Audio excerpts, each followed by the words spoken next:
अस्सलाम वालेकुम, welcome to cricket for. हाजिर हैं एक नई वीडियो के साथ।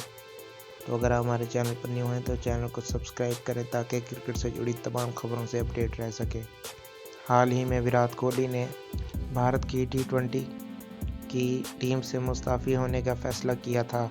इस बारे में उन्होंने क्रिकेट बोर्ड को पहले से ही आगाह कर दिया था, मगर जैसे ही विराट कोहली ने T20 की कप्तानी छोड़ी, उसी के बाद ही BCCI ने विराट कोहली से ODI की कप्तानी भी ले ली और उनकी जगह रोहित शर्मा को भारत की T20 और ODI टीम का कप्तान मुकर्रर कर दिया।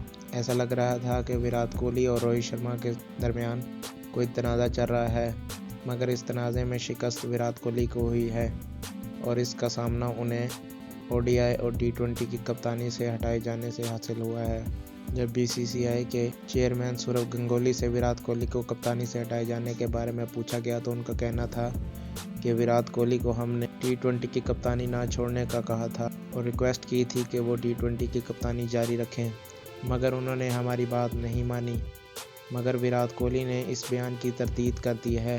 हाल ही में उन्होंने अपने इंटरव्यू में कहा कि उन्होंने 16 सितंबर को BCCI को इन्फॉर्म किया था कि वो T20 की कप्तानी 8 दिसंबर से छोड़ देंगे। उनका कहना था कि मेरी इस रिक्वेस्ट को बहुत ही अच्छी तरह रिसीव किया गया। विराट कोहली ने सौरव गंगुली के इस बयान की तरदीद करते हुए कहा कि मुझे किसी ने भी नहीं कहा कि आप कप्तानी मत छोड़ें। मैं सौरव गंगुली के बयान की तरदीद करता हूं, मगर मेरे लिए हैरान कुन था जब मुझे ये बात पता लगी कि मुझे ODI की कप्तानी से भी हटा दिया गया है। भारत अपनी अगली सीरीज़ साउथ अफ्रीका के साथ खेलेगा। विराट कोहली टेस्ट मैच में भारत की कप्तानी करते नजर आएंगे।